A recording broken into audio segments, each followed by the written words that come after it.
bagian tengah, bagian timur, semuanya dimanapun berada yang mengikuti program malam ini, mudah-mudahan selalu dalam lindungan Allah Subhanahu wa Ta'ala. Amin ya Rabbal 'Alamin.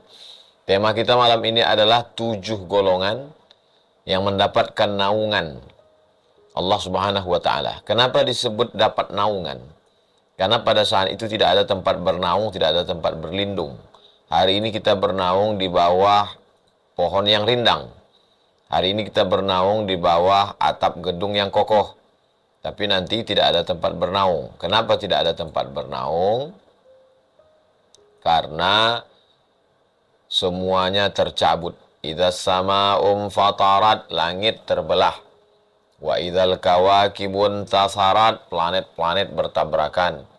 Wa idzal biharu fujirat, lautan diledakkan, meletup, meledak. Tsunami besar. Wa idzal quburu bu'athirat, semua yang dikubur dibangkitkan, dunia hancur. Wa takunul jibalu kal'ihnil manfush, gunung-gunung, Gunung Bromo, Gunung Kidul, Gunung Merapi, Gunung Kelut, semuanya tercabut seperti bulu kambing dihembus angin. Lalu kemudian kerak bumi bergejolak, bergelombang. Saat itu tidak ada tempat bernaung. Manusia dalam keadaan berdiri, yaumal taffatis saqu bisaqi.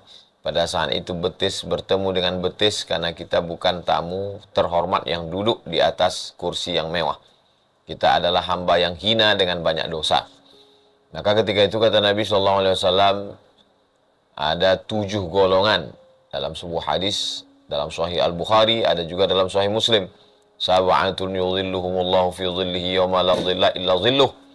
Ada 7 golongan yang mendapatkan naungan Allah pada saat itu tak ada tempat berlindung, tak ada tempat bernaung, kecuali naungan dan perlindungan Allah Subhanahu wa Ta'ala. Yang pertama, imamun adilun, pemimpin yang adil. Kenapa pemimpin yang adil? Idza kuntum fi safarin, kalau kamu musafir, salasan, 3 orang musafir, falyu'ammiru ahadahum, hendaklah satu orang mengangkat amir, pemimpin. Ini kita mau jalan nih bertiga. Siapa amir kita? Amir inilah nanti yang menentukan kita berhenti di sini, sholat jamak takdim atau jamak takhir. Nanti kita ini musafir, di mana kita makan. Kalau 3 orang saja musafir supaya nggak kelahi, mesti ada satu pemimpin. Apalagi dalam sebuah negeri yang besar. Maka ada yang disebut dengan amir, pemimpin. Disebut juga dengan malik, king, raja. Disebut juga dengan sultan, orang yang punya kuasa. Di beberapa negara disebut dengan sultan. Sultan Qabus di Oman, Sultan Hasan al-Bolkiah di Brunei Darussalam, Sultan Terengganu, Sultan Perak, Sultan Kelantan. Tapi ada disebut dengan Malik, seperti di Saudi Arabia, Sahibul Jalalah Malik Abdul Aziz Al-Saud. Nah, ini sekarang presiden, bupati, gubernur, wali kota, itu semua adalah pemimpin. Apa kata Imam Ahmad bin Hanbal? Seandainya engkau punya doa yang makbul, dan doamu itu cuma satu-satunya doa engkau yang makbul, maka mintalah pemimpin yang adil. Karena kalau dapat pemimpin yang adil, satu negeri akan mendapatkan keadilannya. Jauh berjalan banyak dilihat, lain tempat, lain padang, lain belalang, lain lubuk, lain ikannya. Jauh lama hidup banyak dirasa, jauh berjalan banyak ditengok. Saya sudah banyak melihat tempat. Di beberapa tempat penguasanya biasa-biasa saja. Tidak terlalu kaya, tidak terlalu wah, tidak terlalu megah. Tapi rakyatnya aman, damai, tentram. Jarak antara fakir miskin dengan orang kaya tak terlalu jauh. Tapi ada di beberapa tempat jarak antara fakir yang kaya, kaya sekali, yang miskin susah, susah sekali. Apa yang terjadi? Padahal tanahnya sama. Yang terjadi adalah ketidakadilan, kezoliman. Maka kalau mau melihat contoh pemimpin yang adil, Umar bin Abdul Aziz. Kata Umar bin Abdul Aziz, siapa yang sanggup berjalan dari Son'a ke Darul Bayda, Son'a Yaman, Darul Bayda Maroko, untuk mencari fakir miskin, silakan datang. Tidak ada satupun fakir miskin dari Son'a Yaman ke Darul Bayda Maghribi. Kalau kita hitung sekarang, Son'a Yaman, habis itu Saudi Arabia, habis itu Suriah, Lebanon, Palestina, Yordania, menyeberang ke atas Afrika, Mesir, habis itu Libya, habis itu Tunisia, Aljazair, 10 negara zaman sekarang. Pemerintahan kekuasaan Umar bin Abdul Aziz itu. Tidak ada satu pun dapat mustahik zakat, tak ada fakir miskin. Apa maknanya? Keadilan. Kalau kita melihat ada satu negara, banyak sekali fakir miskinnya, itu bukan karena tidak punya sumber daya alam. Karena Inggris, Prancis, Eropa tak ada sumber daya alamnya. Swiss, apa sumber daya alamnya? Jadi kalau kita lihat banyak sekali kemiskinan, sesungguhnya itu adalah salah manajemen, salah pengaturan, kebocoran dana di mana-mana. Makanya di antara doa yang diajarkan kepada kita, Allahumma rzuqna imaman adila, berikan kami pemimpin yang adil. La tusallit alaina bidzunubina, jangan hukum kami karena dosa-dosa kami, lalu engkau angkat orang la yakhafuka wa la yarhamuna, tidak sayang padamu dan tak takut pada Allah. Tidak sayang pada kami, tak takut pada Allah. Tak takut pada Allah, tak sayang pada kami. Komplit ada penderitaan. Kita tidak lagi di zaman kerajaan. Kita sekarang berada di zaman demokrasi. Maka kalau mau mendapat pemimpin yang adil, maka orang-orang yang adil mesti memberikan suaranya. Maka jangan sampai tidak memberikan suara untuk memilih wali kota, bupati, gubernur, presiden, wakil presiden, DPRD, kabupaten, kota, provinsi, DPR RI, DPD, 9 orang yang akan duduk memimpin kita, itu mesti kalau mau adil, orang adil mesti memilih. Orang adil tidak bisa suaranya dibeli dengan baju kaos, mie instan, serangan fajar. Ambil duitnya, jangan coblos orangnya. Kalau sudah diintimidasi, diancam-ancam, iyakan aja. Ini nggak bohong, Pak. Al-harbu khud'ah. Perang itu tipu muslihat. Tapi saya sudah disumpah, wallahi tallahi billahi, mesti pilih katanya. Bilang aja, wallahi tallahi billahi. Habis itu puasa 3 hari. Menebus kafarat. Orang yang membohong, menipu, bagaimana mungkin bisa dia duduk di kekuasaan? Pasti akan membohong, menipu juga. Maka dalam Islam kita diajarkan untuk ati Allah Ta'ala kepada Allah, wa ati Rasul Ta'ala kepada Rasul, wa ulil amri minkum. Kepada pemimpin. Pemimpin yang bagaimana? Baca ayat sebelumnya. Innallaha ya'murukum an tu'addul amanati ila ahliha. Orangnya amanah. Wa idza hakamtum bainan nasi an tahkumu bil adli. Orangnya adil. Kalau dia diberikan amanah, ditunaikannya pada tempatnya. Dan dia adil. Adil lawan daripada fasik. Adil kepada Allah, beriman dia. Adil kepada manusia, tidak zalim dia. Adil kepada dirinya, dia tidak aniaya, tidak pakai narkoba, tidak zina, tidak judi, tidak game online. Adil pada diri sendiri, adil kepada masyarakat, adil kepada Allah. Kalau ada orang yang nampaknya adil kepada masyarakat, tapi kepada Allah tidak, sedang Allah saja dia khianati, apalagi kamu. Maka syarat yang pertama adalah yang dapat naungan itu imamun adilun, pemimpin yang adil. Yang kedua, syabun nasya'a fi ibadatillah. Setelah pemimpin paling atas, langsung drastis turun ke bawah. Anak muda. Pemuda. Kenapa? Karena pemimpin-pemimpin yang tua tadi akan mati. Pensiun, mati. Lalu digantikan lagi oleh siapa? Pucuk hijaunya anak muda. Dalam surat Al-Kahfi, fityatun amanu bi rabbihim wa zidnahum huda. Mereka adalah anak-anak muda yang luar biasa imannya, lalu kami tambah hidayah kepada mereka.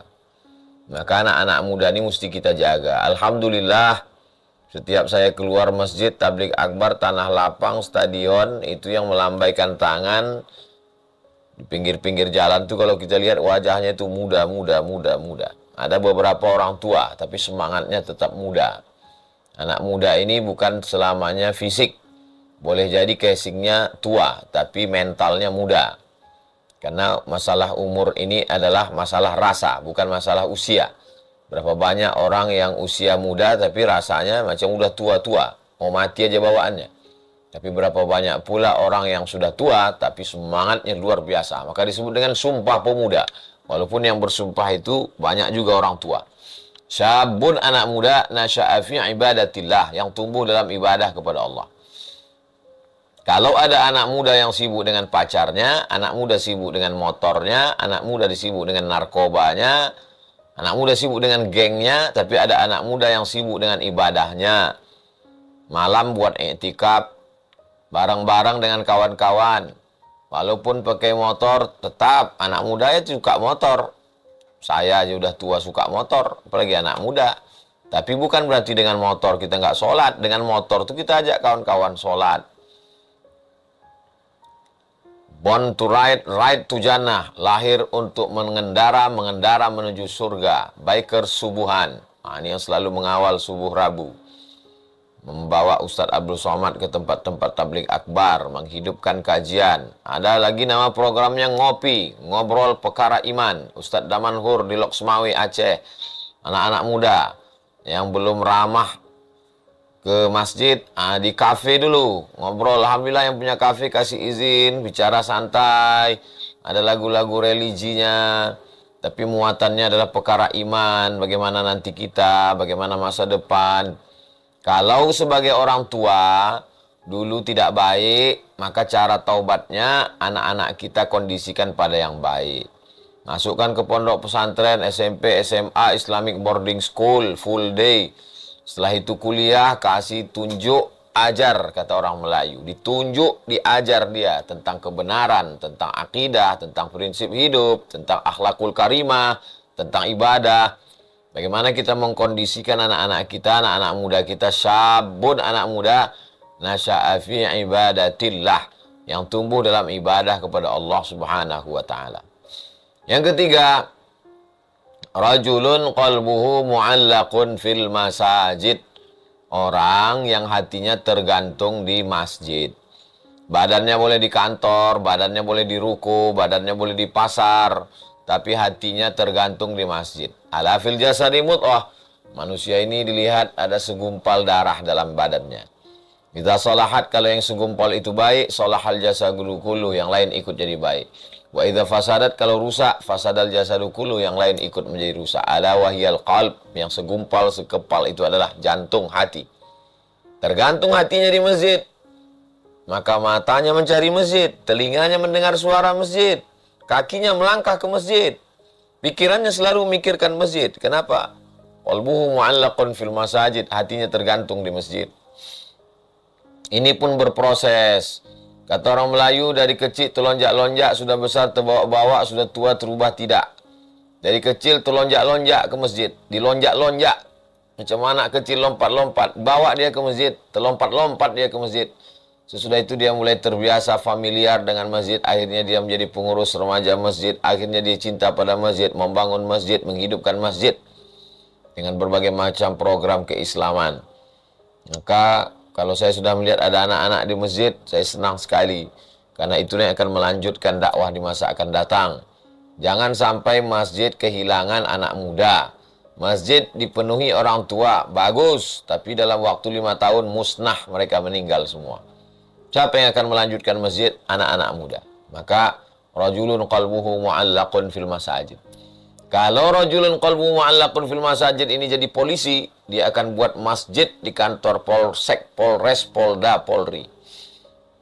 Kalau yang rajulun qalbuhu mu'allaqun fil masajid, anak muda yang hatinya tergantung di masjid ini jadi tentara, maka di kantor dan Ramil, di kantor Dandim, jadi panglima, semua anak buah akan datang. Kalau yang rajulun qalbuhu mu'allaqun fil masajid ini jadi kepala dinas, kepala badan, kepala kantor, jangan heran di sana masjid besar, masjid raya, masjid agung, Islamic Center. Kenapa? Rajulun qalbuhu mu'allaqun fil masajid. Program pertama ketika ditanya, apa program Bapak nanti? Saya akan bangun masjid. Tapi tidak hanya sekedar masjid, mencetak orang sekitar masjid yang sabbun nasya'a fi ibadatillah. Ada masjidnya, ada lapangan basketnya dekat masjid, ada skateboardnya, ada kafenya, makanan halal, kuliner. Orang yang selalu ke masjid juga diizinkan untuk meletakkan barangnya tanpa harus bayar. Nanti baru sekian persen keuntungan. Nah, itu dipakai untuk kemakmuran masjid. Jadi masjid betul-betul hidup, tidak hanya sekedar tempat ritual ibadah. Ada klinik bersalin, Ada orang istrinya hamil, selama ini tak pernah ingat Allah, tapi karena dekat masjid terdengar suara azan suaminya ke masjid. Ada konsultasi hukum dengan LBH, Lembaga Bantuan Hukum. Jadi masjid perlu tanah yang luas, di sampingnya ada counter-counter, itu semua adalah rajulun qalbuhu mu'allaqun fil masajid. Imamun adilun, syabun nasya'a fi ibadatillah, rajulun qalbuhu mu'allaqun fil masajid. Yang keempat, rajulani, dua orang. Tahabba fillah, berkasih sayang karena Allah. Ijtama'a alaih, bertemu karena Allah. Wa tafarraqa alaih, berpisah pun karena Allah. Tak ada hubungan dengan pacaran. Pacaran haram, campur laki-laki perempuan tak mahram. Ini cerita tentang orang yang berteman, bersahabat. Berteman karena harta, harta binasa, persahabatan pudar. Berteman karena kuasa, kekuasaan hilang, pensiun, copot, tangkap KPK, pertemanan bubar. Berteman karena usia, yang satu tua, yang satu muda, nggak nyambung. Berteman karena Allah Subhanahu wa Ta'ala, kekal abadi. Rajulani, dua orang. Tahabbani, ya tahabbani fillah. Mereka berkasih sayang karena Allah. Ijtama'a alaih, bertemu karena Allah. Wa tafarraqa alaih, berpisah pun. Kenapa kau berpisah sama dia? Mati dia, meninggal dunia karena Allah. Kenapa kau berpisah sama dia? Udah saya nasihati dia baik-baik, Pak Ustadz. Tapi dia tetap juga, daripada rusak akidah saya, maka hubungan kami hanya sekedar say hello sekarang. Namun putus silaturahim tak boleh. La yadkhulul jannah, tak masuk surga. Qati'ur rahim, orang yang memutus tali silaturahim. Inilah pentingnya bahwa manusia ini tidak hanya salihun li nafsihi, soleh untuk dirinya. Dia mesti berteman. Nabi Muhammad SAW, ada Umar bin Khattab, ada Abu Bakar Siddiq, ada Sa'ad bin Rabi, ada Hudzaifah ibn Yaman, ada Khalid ibn Walid, ada Amr ibn As.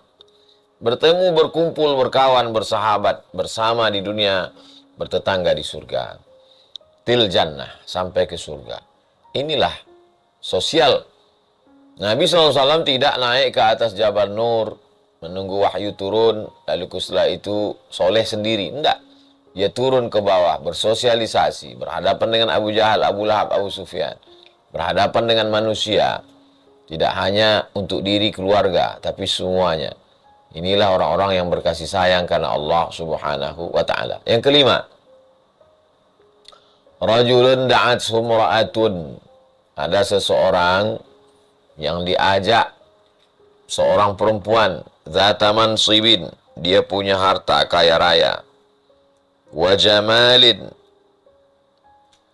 kaya raya, kedudukannya tinggi. Lalu orang ini berkata, inni akhafullah, saya takut kepada Allah. Ini penting sekali.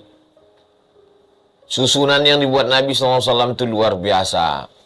Anak muda tumbuh beribadah kepada Allah, hatinya tergantung di masjid, berteman, bersahabat. Tapi juga ketika datang angin, badai, puting beliung, karang tajam menghantam, kapalnya tidak pecah. Berapa banyak orang masjid, tapi begitu datang angin kencang, pecah itu kapal. Anginnya menerpa. Angin dalam bentuk apa?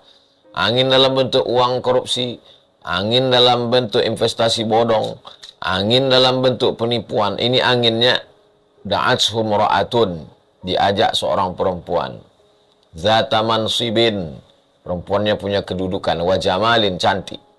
Ada punya kedudukan tak cantik, ada cantik tapi tak punya kedudukan. Ini dua-dua dia punya. Zata mansibin, punya jabatan. Wa jamalin, parasnya cantik. Apa kata orang tadi? Inni akhafullah, aku takut kepada Allah. Ada yang pernah mengalami seperti ini? Ya. Siapa namanya? Namanya Nabi Yusuf alaihissalam bersama Zulaikha. Kuat Nabi Yusuf alaihissalam. Ini perempuan zata mansibin, istri raja, istri aziz, istri bendaharawan negara. Wa jamalin, Zulaikha terkenal cantik, istri orang kaya, perawatan, banyak duitnya. Tapi Nabi Yusuf diselamatkan Allah Subhanahu wa Ta'ala. Inilah pentingnya mendidik takut kepada Allah fis sirri wal alan, dalam keadaan sepi maupun ketika orang ramai. Yang keenam, rajulun tasaddaqa bi sadaqatin, orang yang bersedekah. Lalu kemudian hatta la ta'lamu shimaluh ma tunfiqu yaminu, sampai tangan kirinya tak tahu apa yang dilakukan tangan kanan. Ini jangan dipahami secara tekstual. Maksudnya menjaga diri dari riya. Karena beberapa sahabat Nabi bersedekah diketahui oleh sahabat yang lain. Contoh, ada sahabat yang bersedekah sumur kebun kurma beserta sumurnya sekalian. Biraha, sumur Biraha di tepi Masjid Nabawi. Sekarang sudah masuk ke dalam Masjid Nabawi. Apa yang terjadi? Nah, di situ diriwayatkan, semua sahabat tahu. Begitu juga dengan ketika turun ayat in tuqridullaha qardan hasanan, kalau kamu berikan pinjaman untuk agama Allah, maka Allah melipat gandakannya. Maka dia berikan semua 600 batang pohon kurma. Itulah dia Abu Dihdah. Semua sahabat tahu. Begitu juga ketika ada sumur yang mesti dibeli, Bi'ru Raumah, dibeli oleh Sayyidina Utsman bin Affan. Begitu juga semua veteran perang dari Badar diberikan santunan oleh Abdurrahman bin Auf. Mereka orang-orang kaya, beramal, dan diketahui amalnya. Jadi kalau mau beramal, silakan beramal. Saya nggak jadi beramal, Pak Ustaz, nanti dipuji orang. Tarkul amal li ajlin nas riya. Tidak jadi beramal karena takut dipuji orang, riya. Wal amal li ajlihim syirik. Beramal karena ingin dipuji orang, syirik. Nggak jadi beramal, riya. Jadi beramal biar dipuji orang, syirik. Maju kena, mundur kena. Lalu yang paling bagus bagaimana? Silakan beramal. Jaga hati. Lillahi ta'ala. Lawan bisikan-bisikan setan. Inilah yang diberikan Allah Subhanahu wa ta'ala kepada kita. Yang terakhir, rajulun dzakarallaha khalian fafadat ainahu. Ada orang yang berzikir mengingat Allah dalam keadaan sepi, sunyi, tengah malam, saat semua orang tidur lelap dengan kantuk mimpinya, ada seorang hamba Allah yang melawan kantuknya, lalu kemudian dia mandi atau berwudu, dia sholat sunat wudu, sholat sunat taubat, sholat sunat tahajud, sholat sunat hajat. Setelah itu sholat sunat witir, habis itu dia berzikir, istighfar, habis itu dia berselawat, habis itu dia tahlil la ilaha illallah, berdoa kepada Allah, menetes air matanya. Ainani la tamassuhumun nar, la yamassuhumun nar. Dua mata yang tidak disentuh api neraka. Pertama, ainun bakat min khasyiatillah, mata yang menangis karena takut kepada Allah. Yang kedua, ainun tahrusu fi sabilillah, mata yang berjaga dalam perang jihad fi sabilillah. Saudara kita yang ada di Palestina sekarang, matanya tak tidur-tidur berjaga, mata itu haram disentuh api neraka. Kalau kita belum sanggup, ada satu mata yang menyelamatkan kita. Ainun bakat, mata yang menangis karena takut kepada Allah, takut Sidratul Muntaha, takut titian Siratul Mustaqim, takut catatan amal Lauhil Mahfuz, takut. Jadi kalau kita masuk dalam salah satu golongan itu, imamun adil, pemimpin yang adil, masuk. Syabun nasya'a fi ibadatillah, anak muda yang tumbuh beribadah, masuk. Rajulun qalbuhu mu'allaqun fil masajid, hatinya tergantung di masjid, masuk. Rajulani, dua orang, tahabba fillah, berkasih sayang karena Allah, ijtama' alaihi wa tafarraqa alaihi, masuk juga. Rajulun da'atum ra'atun dhata mansibin wa jamalin, seorang yang diajak melakukan zina oleh orang yang cantik, orang ganteng, ini akhafullah, masuk juga dia golongan ke itu. Rajulun tasaddaqa bi sadaqatin fa akhfaha, bersedekah dia sembunyikan, hatta la ta'lamu shimaluhu ma tunfiq yaminuh, masuk juga dia ke dalam orang tak riya. Rajulun dzakarallaha khalian fafadat ainahu, berzikir dengan Allah sendirian, sepi sunyi, menetes air matanya, masuk tujuh-tujuhnya, alhamdulillah. Saya cuma masuk 5 Pak Ustaz, alhamdulillah. Saya mau cuma masuk 3, bagus. Masuk 2, masuk 1. Belum ada sama sekali, jangan putus asa. Kita mulai dari sekarang, jangan tunda, cepat. Itu yang dapat saya sampaikan terkait dengan tema kita petang ini, Bang Alvin. Hadis sahih dalam Sahih Al-Bukhari, dalam Sahih Muslim, 7 golongan dapat naungan Allah. Sebagai pengantar dialog interaktif kita, selanjutnya kita serahkan ke Bang Alvin Firdaus. Terima kasih. Wassalamualaikum warahmatullahi wabarakatuh.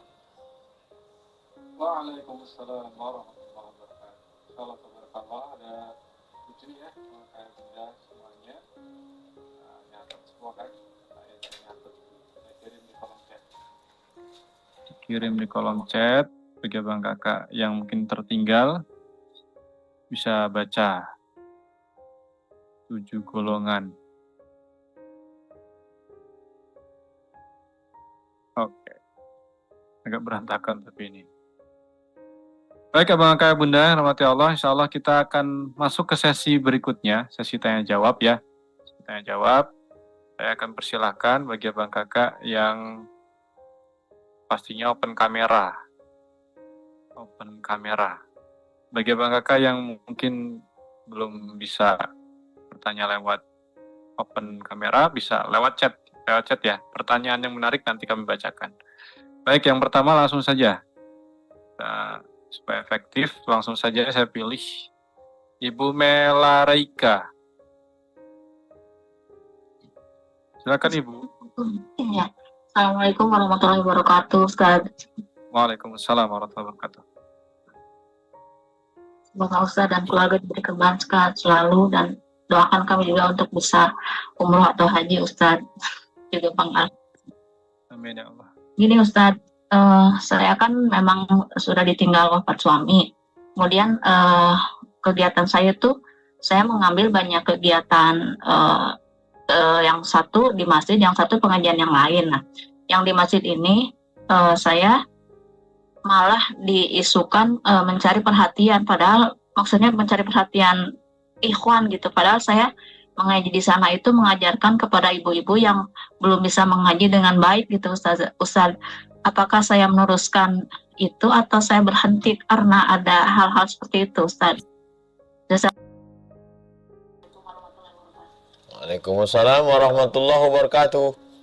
Yang pertama, siapa yang menyangka bahwa dirinya akan selamat dari lidah manusia, maka berarti dia majnun. Man yazunnu annahu yaslamu an alsinatin nas fahuwa majnun. Siapa yang menyangka bahwa dirinya selamat dari lidah manusia, berarti dia gila. Saya tidak selamat dari lidah manusia, dicaci maki orang.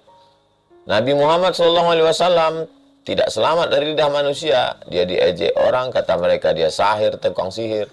Kata mereka dia majnun, orang gila. Apakah Nabi berhenti? Kalau Nabi berhenti, kita tidak Islam hari ini. Nabi tidak berhenti. Lalu kemudian, bahkan Allah pun lidah manusia ini tetap mengecam Allah. Wa qalatil yahudu Uzairun ibnullah. Mereka mengatakan Uzair anak Allah. Mereka katakan Allah punya anak. Wa qalatil yahudu yadullahi maghlulah. Orang Yahudi mengatakan tangan Allah terbelenggu. Allah saja mereka gitukan, Nabi aja mereka gitukan, ulama mereka begitukan. Buya Hamka mereka katakan penjahat, mau membunuh presiden, mau menjual Indonesia, plagiator. Hari ini penuduh-penuduh itu hilang di telan bumi. Buya Hamka masih tetap harum semerbak. Siapa yang menyangka bahwa dirinya akan selamat dari lidah manusia, maka dia orang yang gila. Jadi kita semangat terus, masa kalah sama setan? Adapun kita mau bersikap, sikap kita dua. Mau ambil tindakan hukum, cari bukti, screenshot kalau dia ada sebar grup, kalau dia ada ngomong, cari saksi, perkarakan, polisikan, pencemaran nama baik. Berapa bulan kurungan, masukkan. Kalau mau maaf, maafkan. An-nafsu bin nafsi, nyawa balas nyawa. Al-ainu bil aini, mata balas mata. As-sinnu bis sinni, gigi balas gigi. Wal juruha qisas, kalau dilukai, balas juga lukai. Jaza'u sayyi'atin sayyi'atun misluha. Perbuatan buruk, balas dengan perbuatan buruk. Faman afa wa aslaha. Siapa yang mau memaafkan dan berdamai, fa ajruhu 'ala Allah. Maka balasannya adalah kepada Allah. Saya tidak pernah pusing memikirkan omongan orang. Kenapa? Karena yang ada di kepala saya, bagaimana supaya anak yatim, fakir, miskin bisa sekolah, bagaimana dakwah pedalaman bisa berlanjut, anak-anak pedalaman yang sekarang sedang kuliah tahun 1, berarti 3 tahun lagi tamat. Saya sampaikan ke Ustadz Al-Nob di Yayasan Tabung Wakaf Umat, Ustadz, dalam 3 tahun ini kita mesti buat 3. Pertama, pesantren mereka di pedalaman mesti siap. Yang kedua, mereka mesti punya rumah dinas. Kalau pulang tamat kuliah dia mau nikah, mana rumahnya? Yang ketiga, mereka mesti disiapkan gaji paling tidak 2,5 supaya dia bisa pulang mengajar. Jangan sampai dia tidak balik ke kampung di kota. Apa guna dakwah selama ini? Jadi kalau pikiran kita sibuk dengan itu, kita tak pedulikan omongan orang. Omongan orang itu sampah semua. Masa sampah kita biarkan masuk ke otak kita? Berarti otak kita tong sampah. Masa sampah kita biarkan masuk ke hati kita? Hanya sampahlah yang mengeluarkan sampah. Hanya tong sampahlah yang siap menampung sampah. Hati kita terlalu bersih untuk memikirkan cakap mereka. Ibu terus berbuat. Kalau ibu tak tahan, laporkan ke polisi. Demikian, wallahu a'lam bishawab. Waalaikumsalam warahmatullahi wabarakatuh. Baik, mudah-mudahan terjawab Ibu Mela. Baik, pertanyaan berikutnya Ustadz, ini dari kolom chat, bagus. Memperjuangkan pemimpin yang amanah, jika dia terpilih, apakah kita bisa mendapatkan amal jariahnya dari kebijakan yang dibuat pemimpin tersebut? Mohon pencerahannya Ustadz, dari Bapak Danang. Kalau dia amanah, dia bangun masjid, dia buat sekolah fakir miskin, dia kirim ada anak berprestasi ke Mesir, ke Yaman, lalu pulang berdakwah, kita dapat amal jariahnya. Kalau ternyata setelah kita pilih rupanya dia penjahat, apakah kita dapat dosanya? Tidak. Kenapa? Karena kita tidak tahu yang gaib. Nahnu nahkumu bizawahir. Kita hanya menilai yang zahir-zahir. Wallahu yatawallas sarair. Yang rahasia-rahasia itu cuma Allah yang tahu. La yukallifullahu nafsan illa wus'aha. Allah tidak membebani lebih daripada kemampuanmu. Kemampuan kita cuma melihat orang baik, sopan, peduli pada agama. Kita pilih jadi kades kita. Nanti janji mau bangun pondok, kita pilih. Dia bangun pondok. Kalau saya terpilih jadi lurah, insya Allah tidak ada lagi yang jual khamar, judi, prostitusi. Kita tutup. Ternyata dia laksanakan, kita dapat amal jariah. Tidak dia laksanakan, kita sudah berijtihad. Sudah menggunakan hak akal, hak otak, hak hati, hak tangan sudah kita laksanakan. Demikian Bang Alvin. Wallahu a'lam bishawab. Dari Ibu Zura Rai. Assalamualaikum Ustadz, izin bertanya. Jika kita mengawali hari kita sudah baik dengan sholat tahajud, mengaji, namun ternyata setelah tiba paginya di tempat kerja, kita dapat masalah, kita kena marah atasan. Apa yang salah Ustadz?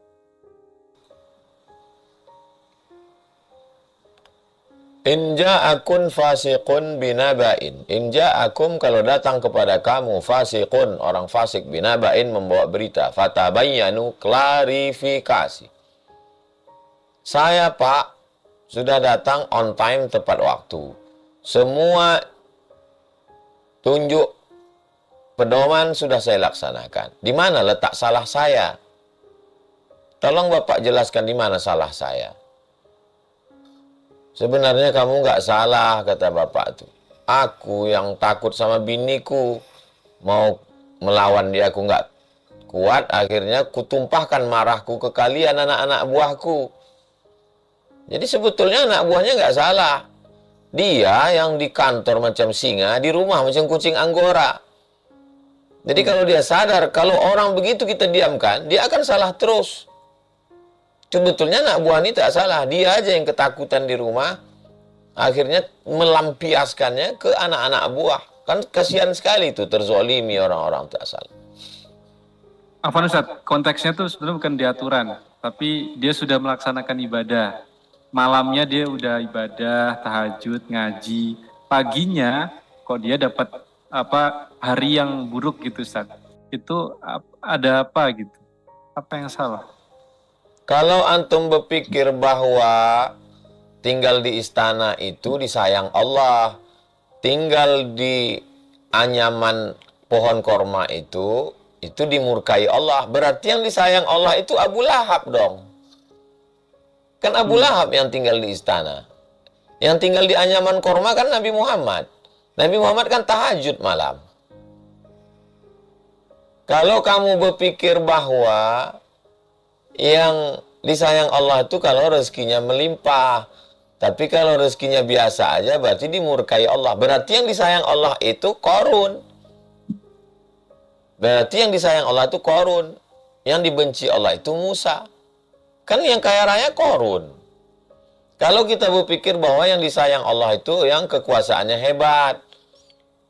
Kalau cuman pengembala kambing itu dimurkai Allah. Kalau begitu yang disayang Allah berarti Fir'aun. Karena dia yang berkuasa.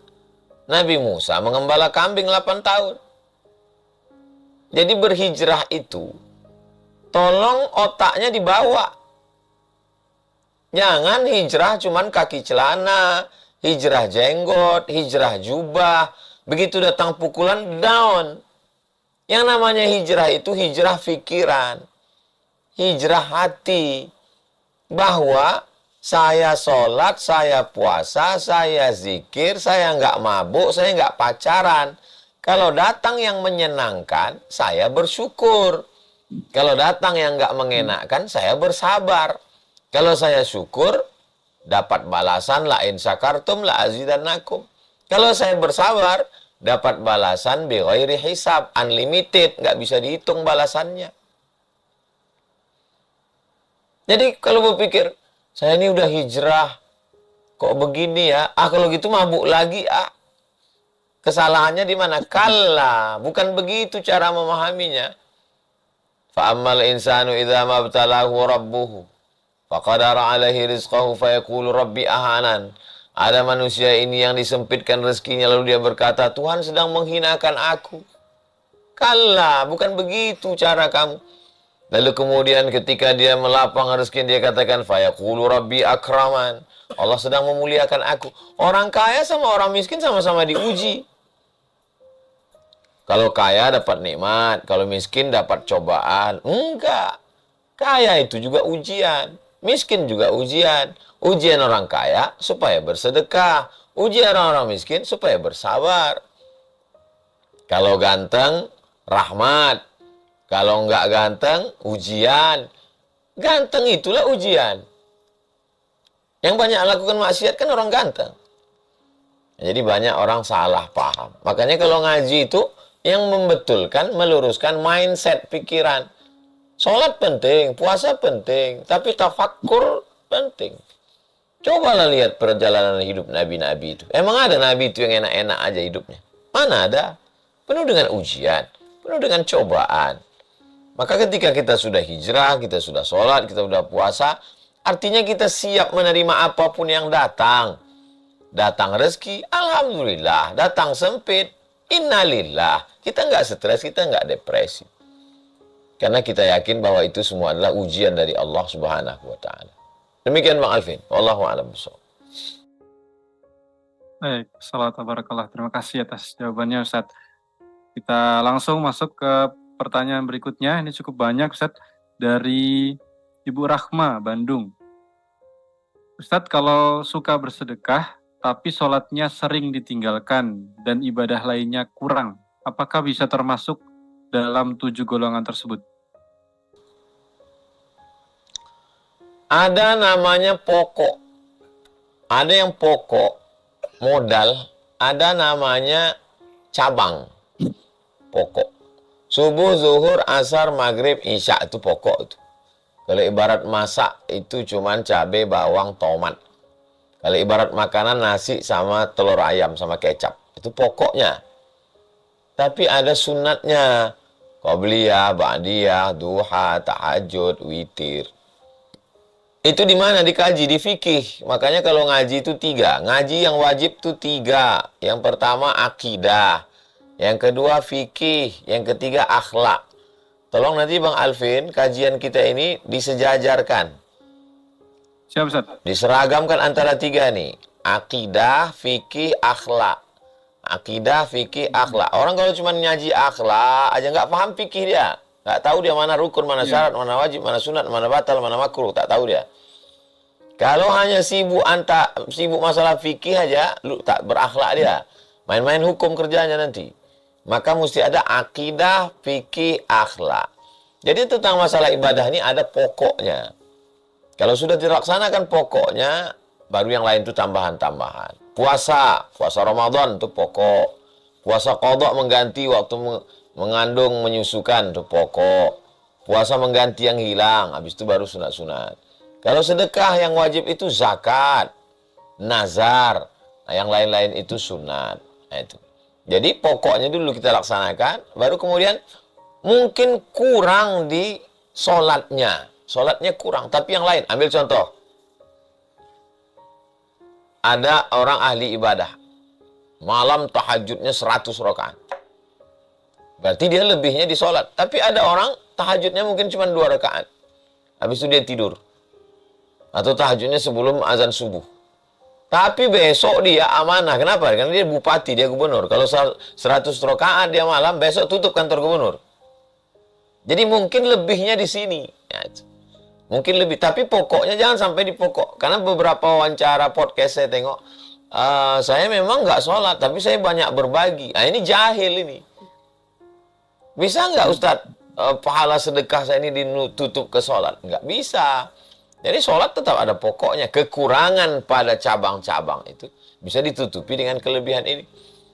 Bisnis sana situ sini sampai sini jam 2 malam. Habis itu sholat 2 rakaat, habis itu dia tidur. Yang satu lagi sholat malamnya sampai 100 rakaat. Dia ini bisnismen. Kalau dia sampai 100 rakaat malam, besok tutup perusahaan dia. Nggak sempat dia berpikir. Mungkin ini kurang di sholatnya. Tapi sholat sunatnya, bukan kurang sholat wajibnya. Nah itu. Bisa dipahami insya Allah. Demikian Bang Alvin. Baik, insya Allah. Jadi prioritaskan yang wajib dulu, baru turunan-turunannya. Sunnah, mubah, dan yang lain. Baik, lanjut ke pertanyaan berikutnya Ustadz dari Bapak Wahyu. Bagaimana hukumnya ketika kita bertemu orang yang bermaksiat, tapi kita tidak berani menegurnya karena takut dipukul atau dibunuh? Man ra'a minkum mungkaran, siapa yang diantara kamu melihat kemungkaran, pertama falyughayyirhu biyadihi, dengan tangan. Presiden, menteri, bupati, gubernur, kapolri, kapolda, kapolres, kapolsek, panglima, dan dim, dan ramil, dan rem. Nah, ini sanggup nih dengan kekuatan. Fa'ilam yastati, kalau tidak sanggup, fabilisani, dengan lisan. Ustadz, guru, ulama, kasih tahu, ini haram, ini nggak boleh. Jangan ceramah hanya menyenangkan orang aja. Nggak sanggup juga fabi qalbi, dengan hati. Jangan senang melihat perbuatan dia. Udah buat dosa, senyum-senyum pula, ketawa pula nengok perbuatan dia. Jangan, mesti ada kebencian. Benci melihat perbuatannya, bukan orangnya. Kalau sudah berhenti, dia saudara kita. Jadi kita ini golongan yang mana? Punya seragam, punya pistol. Itu pun dengan tangan. Nggak punya seragam, nggak punya pistol, tapi suara menggelegar dengan lisan. Nggak punya sama sekali, dengan hati. Wadzalika ad'aful iman, itulah selemah-lemah iman. Nah, jadi coba renung sejenak, saya ini VIP atau ekonomi. Jangan pas giliran ibadah ekonomi. Tapi kalau sudah masalah dunia VVIP, berarti nggak seimbang. Tidak berdiri sama tegak, tidak sejajar. Demikian Bang Alvin. Wallahu a'lam bishawab. Baik, Masya Allah. Masih ada kurang lebih 2 ya. 2-3 masih bisa. Masih ada kurang lebih 15 menit lagi. Saya persilakan yang open kamera, yang ingin bertanya langsung, boleh angkat tangan. Raise hand.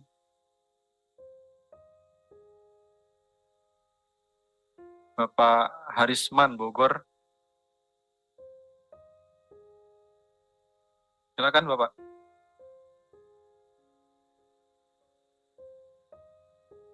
Open mic-nya, sampaikan pertanyaannya.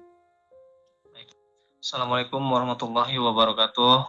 Waalaikumsalam warahmatullahi wabarakatuh. Pertama, saya minta doanya Ustadz buat keluarga saya yang sedang sakit. Mudah-mudahan cepat diangkat penyakitnya dan disehatkan kembali. Saya izin bertanya Ustadz mengenai hati yang di masjid yang tadi. Perkara anak kecil kan di masjid itu sekarang itu ada TPA Ustadz. Nah, setelah pengajian maghrib itu, anak-anak kan pada sholat, pada berisik tuh. Konteksnya sama pengurus masjid bentrok, Ustadz. Yang mengakibatkan bentrok sama orang tuanya. Nah, sedangkan si anak ini laporan sama orang tuanya dan mengakibatkan tidak mau jamaah ke masjid. Nah, ini hukumnya bagaimana, Ustadz ya? Apakah pengurus ini berdosa atau orang tua yang berdosa gitu, Ustadz? Terima kasih, Ustadz. Assalamualaikum warahmatullahi wabarakatuh. Waalaikumsalam. Pengurus masjid sama orang tua duduk. Wa amruhum syura bainahum. Orang beriman memutuskan perkaranya dengan musyawarah. Duduk. Buat undangan kepada bapak-bapak, ibu-ibu, pengurus masjid, kita duduk bersama. Judulnya mau dibawa kemana hubungan kita ini? Mau dibawa kemana anak kita ini? Kalian pengurus akan mati semua pengurus. Nanti potongkan ini jawaban saya ini, kasih ke pengurus. Kalian semua pengurus-pengurus sudah tua, mati kalian nanti semua. Bapak-bapak pun kalian mati juga semua. Yang akan melanjutkan hidup, melanjutkan masjid itu inilah anak-anak kalian ini. Sekarang kalian berkelahi, anak kalian murtad, anak kalian penyelundup narkoba, anak kalian pemabuk. Nanti di alam barzah baru kalian bingung dapat. Jadi duduk kalian. Ayah tanya, kenapa kalian tak setuju anak kami ini ke masjid, Pak pengurus? Masjid ini kan punya Allah, bukan punya bapak kalian. Kata pengurus masjid, tak tahan telinga kami mendengar anak ini ribut. Apa solusinya? Kalau gitu solusinya diangkat satu petugas pakai baju seragam memegang rotan macam di Masjid An-Nur Pekanbaru. Anak-anak dibuat satu sop lurus. Petugas pakai jubah hijau pakai rotan. Saya dengan biji mata kepala saya sendiri menengok. Saya tanya petugas tuh, mau kau pukul anak-anak nih? Enggak, Ustaz. Nakut-nakuti orang ini aja. Pasang CCTV di masjid. Rekam. Nanti kalau ada yang kena hukum SP1, SP2, ini anak kau ini memang macam setan anak kau. Mungkin kau kasih makan korupsi ini. Mungkin emaknya kuntilanak ini. Bapaknya genderuwo. Adapun melarang, saya pun kalau anak-anak ini menjerit-jerit jingkrak-jingkrak, mengamuk juga saya. Bawa bapak kau kemari. Bawa ayah kau ke sini. Nah, jadi dudukkan bersama. Cari solusi jalan tengahnya kemana. Insya Allah. Kalau niat kita baik, niat kita supaya anak-anak ini jadi orang, supaya semua selamat masjid kita, pengurusnya sama bapak ibunya, yurida islahan yuwaffiqillahu bainahuma. Kalau mereka mau islah, maka Allah akan melembutkan hati mereka berdua. Mudah-mudahan Pak pengurus bisa menerima, orang tua juga bisa menerima. Nanti kalau dikritik, dihukum anaknya jangan marah, karena ada CCTV, memang anakku nakal, bandel. Lalu kemudian Bapak pengurus pun juga menemukan titik tengah solusi, cara anak-anak ini supaya bisa tetap dididik di masjid. Demikian Bang Alvin. Wallahu a'lam bishawab. Terima kasih, Ustaz. Baik, pertanyaan terakhir kami persilahkan ya untuk Ahwat Ibu Nunung Purwati.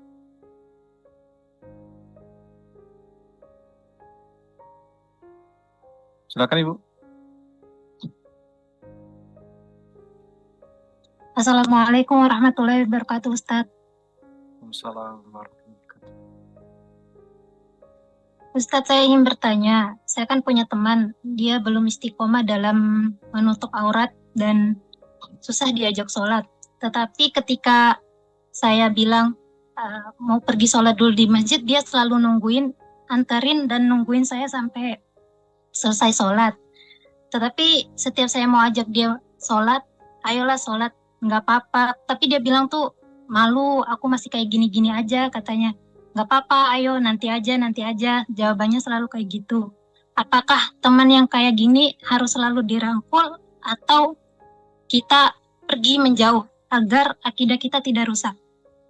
Itu saja Ustadz. Terima kasih. Yaumal qiyamah sholatuh. Yang pertama kali nanti dihisab pada hari kiamat adalah sholatnya. Idza salahat salahal amalu kulluh. Kalau salatmu baik, maka yang lain jadi baik. Wa idza fasadat fasadal jasadu kulluh. Kalau salatmu rusak, amalmu yang lain ikut jadi rusak. As-salatu imaduddin, salat itu tiang agama. Kalau tiangnya tumbang, maka agamanya tumbang.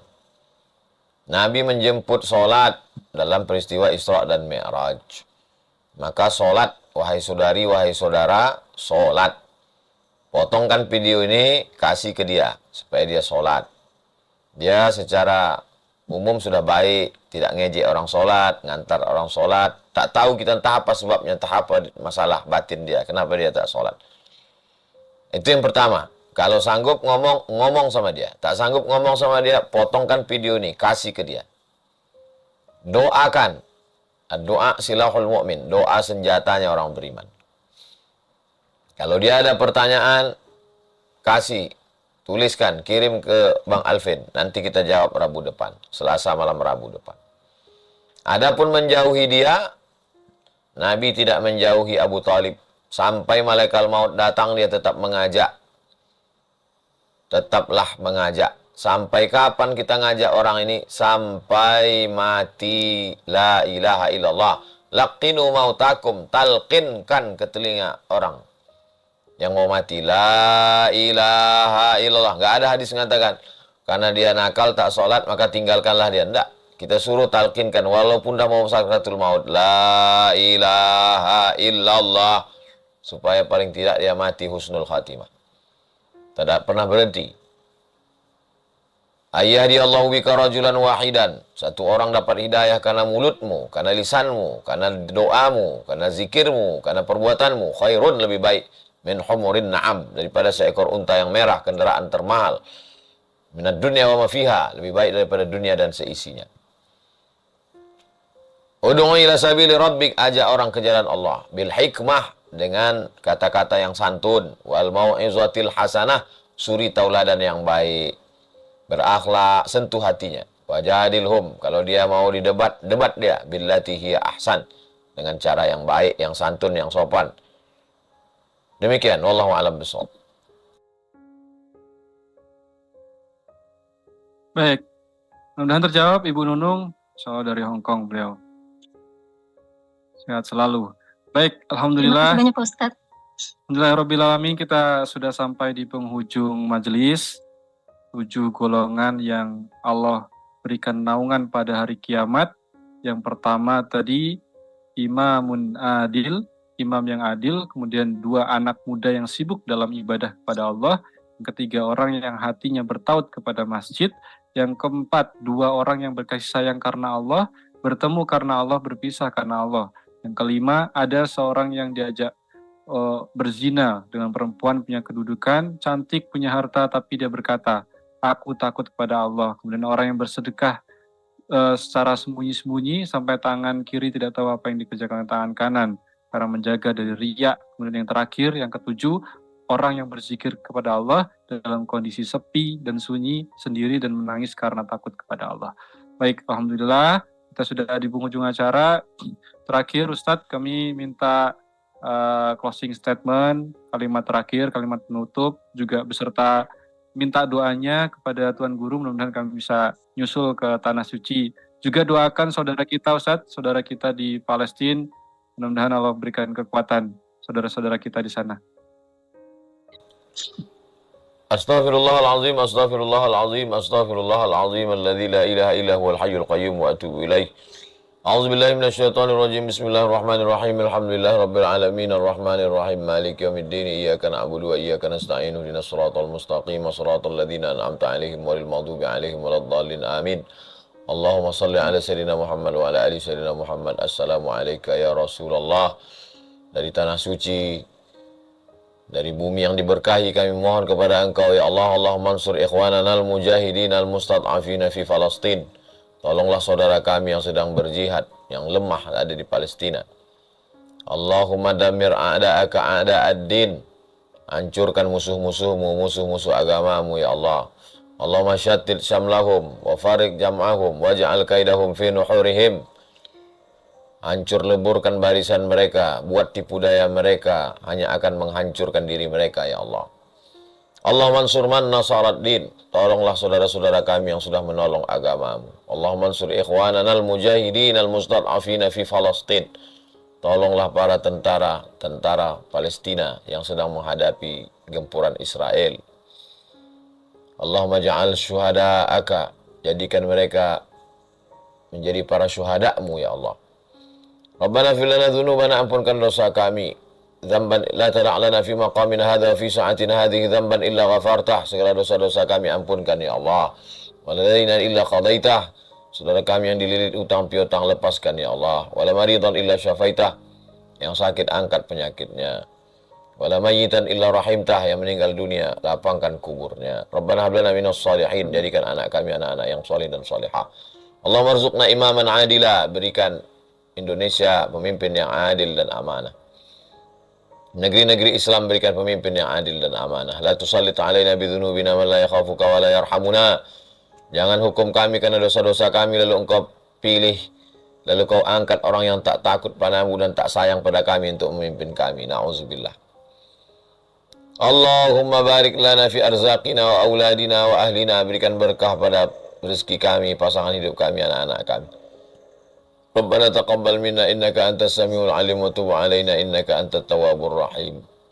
Allahumma rzuqna ziyarata baitikal atiq. Berikan kami rezeki supaya bisa berkunjung ke Baitullah, berhaji dan berumrah. Rabbana atina fid dunya hasanah wa fil akhirati hasanah wa qina adzabannar. Wa sallallahu ala sayyidina Muhammad wa ala alihi wasallam. Walhamdulillah rabbil alamin. Terima kasih untuk Bang Alvin Firdaus beserta seluruh tim, Bapak, Ibu, Abang, Kakak, adik, jamaah semuanya. Kita tetap bertemu kapanpun, dimanapun. Insya Allah panjang umur, sehat badan. Selasa depan, malam Rabu, saya sudah ada di Riau, Pekanbaru. Insya Allah kita lanjutkan lagi dalam kajian hijrah bersama Ustaz Abdul Somad.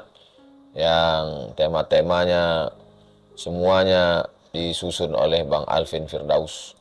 Mudah-mudahan Bang Alvin Firdaus sehat, diberikan kekuatan Amin, ya iman Allah. dan Islam. Sukses selalu, sukses semuanya, berkah semuanya. Jangan lupa zikir, jangan lupa banyak istighfar, banyak selawat, banyak tahlil untuk menjaga hati kita. Jaga ukhuwah, jaga persaudaraan. Barakallahu fikum. Wassalamualaikum warahmatullahi wabarakatuh.